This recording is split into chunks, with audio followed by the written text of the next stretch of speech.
সবজি, ডিম ও জ্বালানি অগ্নিমূল্য সামান্য বরাদ্দে সংকুলান না হওয়ায় জেলা শাসকের দপ্তরে বিক্ষোভ অঙ্গনারী কর্মীদের। জেলা শাসকের দপ্তরের আগেই মিছিল আটকালো পুলিশ।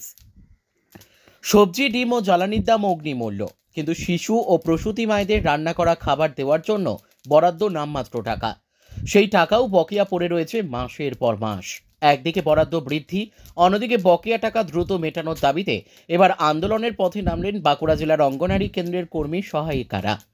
আজ জেলা শাসকের দপ্তরে বিক্ষোভের ডাক দেন তারা, কিন্তু মিছিল করে জেলা শাসকের দপ্তরে যাওয়ার আগেই অঙ্গনারী কর্মীদের মিছিল পুলিশ আটকে দেওয়ায় ঘটনাস্থলেই বসে বিক্ষোভ দেখাতে শুরু করেন তারা। এমনিতে এখন সবজির বাজার দর অগ্নিমূল্য। আলু, পেঁয়াজ সহ অন্যান্য সবজি কিনতে রীতিমতো কালঘাম ছুটেছে সাধারণ মানুষের। পাল্লা দিয়ে বাড়ছে ডিম ও জ্বালানির দামও। এই পরিস্থিতিতে সর্বাধিক সমস্যায় পড়েছে অঙ্গনারী কর্মী ও সহায়িকারা। এমনিতে শিশু ও প্রসূতিদের পুষ্টিকর রান্না করা খাবার দেওয়ার জন্য নামমাত্র বরাদ্দ দেয় সরকার। সেই বরাদ্দ টাকায় পুষ্টিকর খাবার দেওয়া তো দূরস্থ, খাওয়ার উপযোগী খাবার দেওয়াও কঠিন হয়ে পড়ছে অঙ্গনারী কেন্দ্রগুলিতে। শুধু তাই না, সেই সামান্য বরাদ্দ টাকাও মাসের পর মাস পড়ে রয়েছে বকেয়া। এই পরিস্থিতিতে অঙ্গনারী কেন্দ্র চালাতে চূড়ান্ত দুর্ভোগের মুখে পড়ে আজ বাঁকুড়ার জেলা শাসকের দপ্তরে বিক্ষোভের ডাক দেয় West Bengal anganwadi workers and helpers union. বাঁকুড়ার তামলিবাদ থেকে মিছিল করে অঙ্গনারী কর্মী ও সহায়িকারা মিছিল করে জেলা শাসকের দপ্তরের দিকে এগোতেই আইজি অফিস মোড়ে ব্যারিকেড করে মিছিলের পথ অবরোধ করে পুলিশ। এরপর অবরোধস্থলেই বসে বিক্ষোভ দেখাতে শুরু করেন অঙ্গনারী কেন্দ্রের কর্মী সহায়িকারা। দ্রুত বকেয়া মিটিয়ে দেওয়া এবং বরাদ্দ বৃদ্ধি করা না হলে আগামী দিনে আরও বৃহত্তর আন্দোলনের হুঁশিয়ারি দিয়েছেন আন্দোলনকারী অঙ্গনারী কর্মী ও সহায়িকারা। Bureau report, Asansol express. আমরা West Bengal anganwadi workers and helpers ইউনিয়নের পক্ষ থেকে আমি জেলা সম্পাদিকা চায়না কর্মকার আজকে বাঁকুড়া জেলার সমস্ত ব্লকের দিদিদেরকে নিয়ে আজকে আমরা এই প্রোগ্রাম করতে বাধ্য হয়েছি।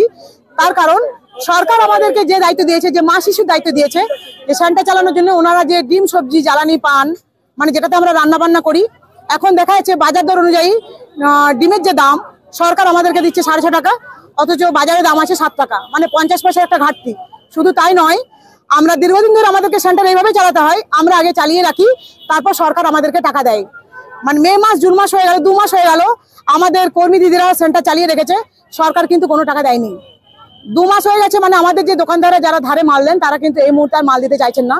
তার মানে মা শিশুরা কিন্তু এখন ডিম থেকে বঞ্চিত হওয়ার মুখে। আমরা চাইছি অতি সত্বর আমাদেরকে এই যে বকেয়া যে বিলটা রয়েছে সেটা দিয়ে দেওয়া হোক। শুধু তাই নয়, আমাদেরকে সেন্টার পিছু মানে যেমন বাচ্চা থাকবে বা যেমন বেনিফিশিয়ারি সে অনুযায়ী জ্বালানি দেওয়া হয়, 19 টাকা, 21 টাকা, 23 টাকা, যেখানে 100 জন 150 জন করে রান্না হয়। সত্যি আজকে মানে বাজার দর অনুযায়ী 21 টাকা, 19 টাকা, 23 টাকায় কি জ্বালানি সম্ভব? সেটা সম্ভব নয়। এইসবের দাবিতেই যে আমাদের জ্বালানি বিল বাড়ানো হোক, বাজার দর অনুযায়ী আলু, সবজি, ডিম দাম বাড়ানো হোক। শুধু তাই নয়, মানে আমাদের এই মুহূর্তে যে খাবার দাবার চলছে, আমাদের যে সরকার আমাদের যে ভাতের দিনে যে খাবারের যে মেনু রয়েছে সেখানে দেখা যাচ্ছে বাচ্চাদের নামে কোনো আলু বরাদ্দ নেই। শুধুমাত্র গর্ভবতী এবং প্রসূতি মাদের জন্য 84 পয়সা আলু বরাদ্দ আছে। আপনারা ভাবুন, আমরা সেন্টার চালাই, শুধুমাত্র মারা আলুর ঝোল পাবে, আমাদের ওই ছোট ছোট বাচ্চারা আলুর ঝোল পাবে না। এখানে সরকার বিশাল একটা অন্যায় করেছে। যাতে এটা না করা হয়, যাতে বাচ্চাদের জন্য আলু দেওয়া হয়, যাতে বাচ্চাদেরকে আমরা ঠিকঠাকভাবে খেতে দিতে পারি, আমাদের টোটাল বেনিফিশিয়ারিকে যাতে আমরা ঠিকঠাকভাবে পরিষেবা দিতে পারি, সেই জন্য আজকে আমাদের এই আন্দোলন। শুধু তাই